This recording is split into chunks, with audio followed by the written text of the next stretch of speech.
मेरे पैरों में है, मेरे पैरों में घुंघरू बंधा, छलकाए जान आइए है दुनिया उसी की।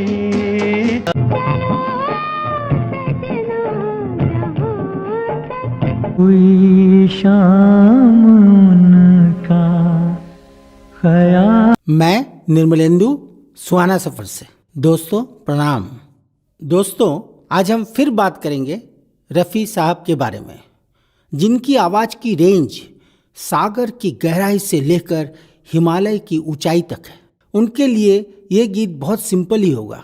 दरअसल ऐसे गीतों में गायकी का कमाल दिखाने का बहुत ज़्यादा स्कोप वैसे तो बनता नहीं, मगर रफ़ी साहब है, कमाल नहीं करेंगे ऐसा हो ही नहीं सकता। इतनी छोटी छोटी जगहें उन्होंने इस गीत में ली है और इतना कमाल का वेरिएशन जो कि अदृश्य है, दिख नहीं रहा है, रफ़ी साहब ने किया है। क्या बयां करें। एक ही लाइन, वही गम जिसे हमने किस किस जतन से निकाला था इस दिल से दूर, मिसाल के लिए काफ़ी है। इतने उतार चढ़ाव और बारीक हरकत की उफ, जहाँ भी इस गीत का जिक्र होगा रफ़ी साहब की गायकी की तारीफ अवश्य ही होगी। हुई शाम उनका ख्याल। गीत मुझे विशेष रूप से बहुत पसंद है। इसकी दो वजहें हैं। पहली तो यह कि लक्ष्मीकांत प्यारेलाल जी ने यह साबित कर दिया कि अगर गज़ल गीत बनाने की बात आती है तो वो भी औरों से कुछ कम नहीं होते हैं। दूसरी वजह, इस गीत के मूड को उभारने में उन्होंने जिन वाद्यों का इस्तेमाल किया है और उन वाद्यों को जिस तरह से ट्रीटमेंट उन्होंने दी है वह गजब का है। मगर उनकी सोच को उनसे भी ज़्यादा खूबसूरती से असलियत में ढालने वाले उस जादूगर का नाम है मनोहारी सिंह। ऑल्टो सैक्सोफोन के बॉलीवुड के बेताज बादशाह, ऑल्टो सैक्सोफोनिस्ट। उनके बारे में हम किसी और गीत के समय चर्चा करेंगे। फिलहाल हुई शाम उनका की बात आगे बढ़ाते हैं।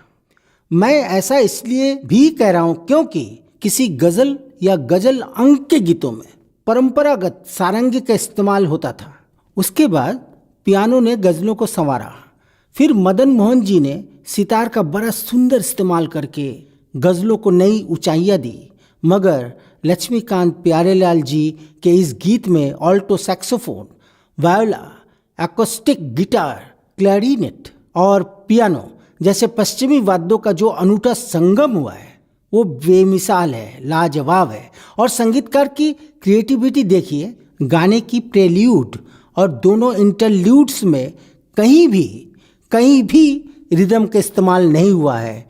एक सिंपल सी तबले की रिदम केवल गायक को मुखड़े और अंतर में सपोर्ट करती है। यह बहुत बड़ी बात है। गरज ये थी कि न केवल गीत आपके दिल में उतर जाए, संगीत भी चुपके से आपके दिल में उतर जाए। जी हाँ, चुपके से। हुई शाम उनका ख्याल। जी हाँ, शाम होते ही रफ़ी साहब का ख्याल आ ही जाता है। अगर आप अपनी कार में बैठकर कहीं जा रहे हैं तो उस समय आपको रफ़ी साहब की आवाज़ गूंजती हुई नजर आएगी।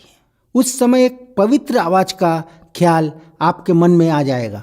वैसे तो रफ़ी साहब के गीत कई गायक गा रहे हैं, सोनू निगम भी गा रहे हैं और अच्छा ही गा रहे हैं, लेकिन दूसरा रफ़ी साहब अभी तक उनके गुजरने के 42 साल बाद भी पैदा नहीं हो पाया।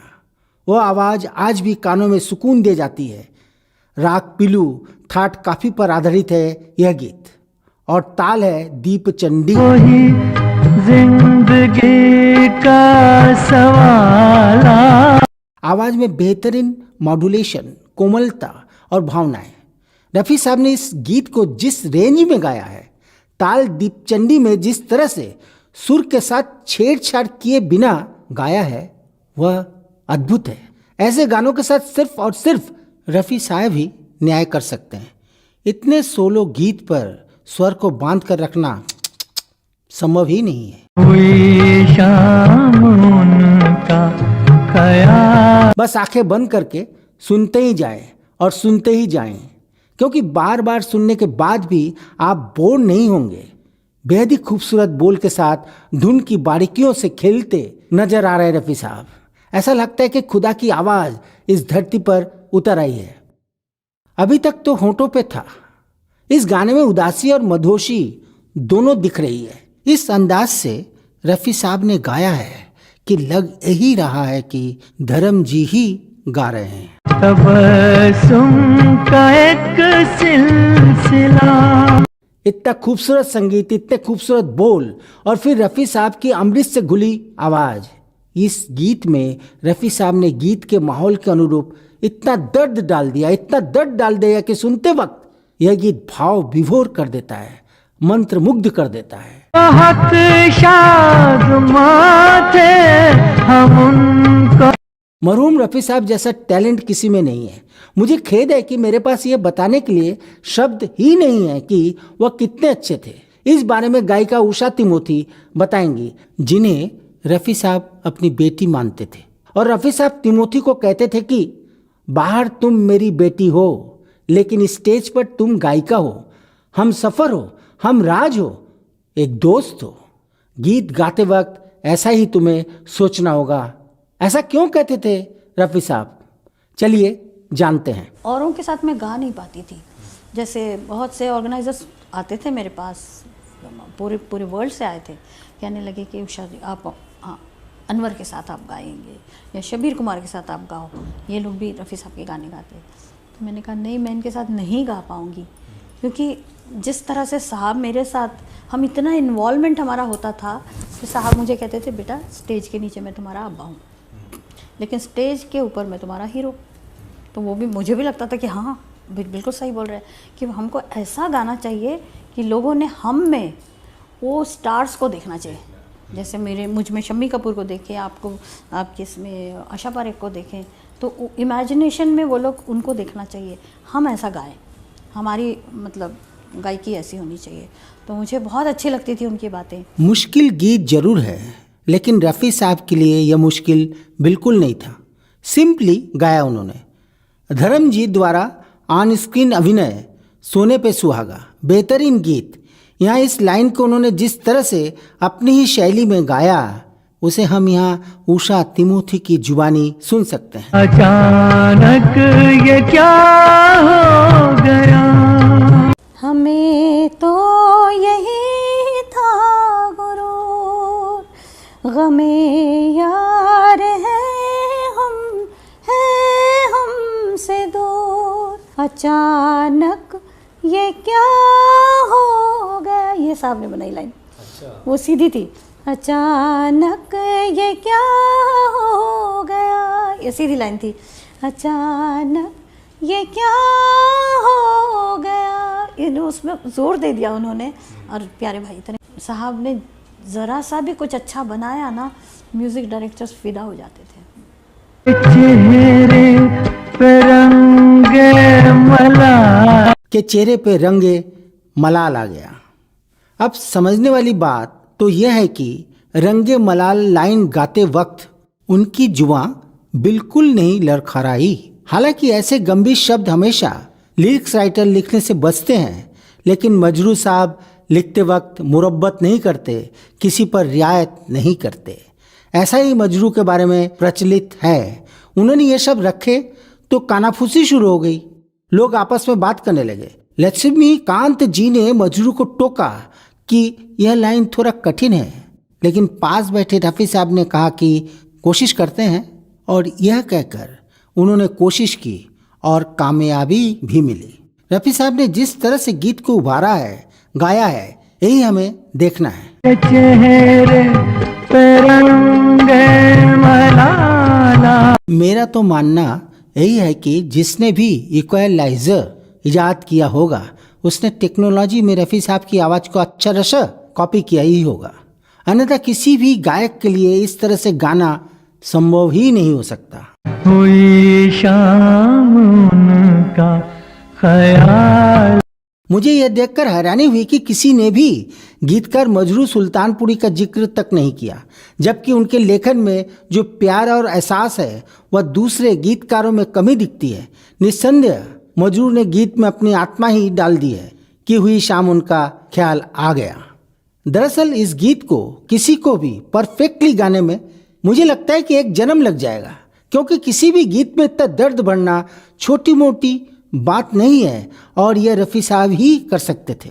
इसलिए हम उन्हें सैल्यूट करते हैं कि आज भी, यानी लगभग 54 साल बाद भी यह गीत लोग पसंद कर रहे हैं। मैं दरअसल उनसे मिलकर यह पूछना चाहता था कि साहब इतना दर्द कहाँ से लाते हैं आप अपनी आवाज़ में, कि ऐसा लगता है कि हर आशिक के दर्द को आपने अपने ही सीने में दबा रखा है। हाँ, एक बार मिला जरूर, लेकिन मेरी हसरतें मेरे ही मन में दब कर रह गई। मैं पूछ नहीं पाया उनसे कुछ भी। रफ़ी साहब के बारे में निर्माता निर्देशक मनमोहन देसाई ने कभी एक इंटरव्यू में कहा था, अगर अल्लाह भगवान की आवाज़ है तो वो आवाज़ रफ़ी साहब की आवाज़ है। बेशक सही कहा है उन्होंने। हम आपको बता दें कि इस फिल्म का बॉक्स ऑफिस कलेक्शन था 1,50,00,000, जबकि यह फिल्म 60 से 70 लाख के बीच बन गई थी। आवाज़ का वह नशा, आवाज़ की लय और ताल ने लोगों को मोह लिया था। जिन परिस्थितियों को दिखाने के लिए गीत के बोल लिखे गए हैं और गाए गए हैं, वह सब कुछ शब्दों में बयां करना नामुमकिन है। इस सामूहिक प्रयास को मेरा सलाम। बता दें कि मेरे हमदम मेरे दोस्त धर्म जी, शर्मिला टैगोर, रहमान, मुमताज़ और ओम प्रकाश अभिनीत 1968 की एक ब्लॉकबस्टर फिल्म है। संगीत लक्ष्मीकांत प्यारेलाल का है और गीत मजरू सुल्तानपुरी के हैं। मधुर से मधुरतम आवाज़, नशे से नशीली, प्यार से भी बेहद प्यारी रफ़ी साहब की आवाज़। सही है कि जब शाम होती है तो उनका ख्याल आ ही जाता है। शाम उनका ख्याल। वह जिस तरह डूब कर गाते थे वह अद्वितीय है। गाते वक्त जिस दुस्साहस के साथ वह चरित्र के अंदर घुस जाते थे, घुस कर गाते थे, वह रियली प्रशंसनीय है। इस गीत को जब जब सुनता हूँ तो सुनता ही रहता हूँ। ऐसा ही एक और गीत है जिसमें अभिनेता के स्वर, मनोदशा और दृश्य की सेटिंग इसी तरह से की गई थी और उस गीत को पर्दे पर गाया था शम्मी कपूर ने और फिल्म का नाम था, आप सब जानते होंगे, कश्मीर की कली। है दुनिया उसी की ज़मां। एक ब्लॉकबस्टर गीत और ब्लॉकबस्टर फिल्म। उस साल कुल 20 फिल्में रिलीज हुई थी, जिनमें दिलीप कुमार की 2 फिल्में आदमी और संघर्ष भी शामिल थी। ब्लॉकबस्टर फिल्म थी संघर्ष। उस फिल्म के इस गीत को भी लोगों ने खूब सुना। मेरे पैरों में है, मेरे पैरों में घुंघरू बहे। लेकिन सबसे ज्यादा कैसेट्स हुई शाम उनका ख्याल आ गया गीत के ही बिके। मैं जहां तक जानता हूं उन दिनों कुल 5 लाख से ज्यादा कैसेट बिके थे और 5 लाख कैसेट्स बहुत बड़ी बात होती है। फिल्म अमर कुमार द्वारा निर्देशित और प्रोडक्शन बैनर कवलजीत प्रोडक्शन के तहत केवल कुमार द्वारा निर्मित है। इस फिल्म में कुल 7 गीत हैं, जिनमें 3 गीत रफ़ी साहब के हैं और 4 गीत लता दीदी ने गाए हैं। लेकिन आप अगर गौर से सभी गीतों को सुनेंगे तो यह एहसास आसानी से हो जाएगा कि रफ़ी साहब के गाए तीनों के तीनों गीत लता दीदी के 4 गीत से बेहतर हैं। मैं ऐसा क्यों कह रहा हूँ, अभी इसे समझाने की कोशिश करते हैं। सबसे पहले इस गीत को एक बार सुन लेते हैं।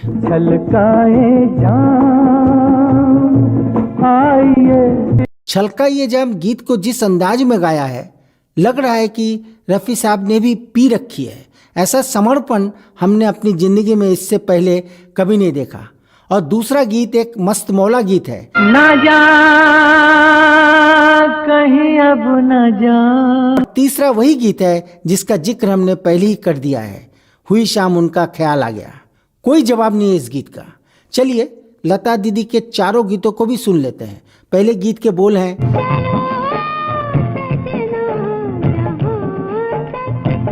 दूसरा गीत है,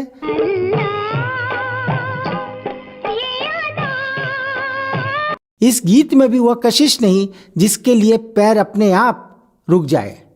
और तीसरे गीत के बोल हैं, हमें तो हो गया है प्यार, तुम्हें हो ना हो। इस गीत में मुमताज का नृत्य देखकर सुकून जरूर मिलता है, लेकिन लता के गाए गीत में वह कशिश, वह मधुरता नहीं है कि लोगों को बांध सके। और चौथा गीत है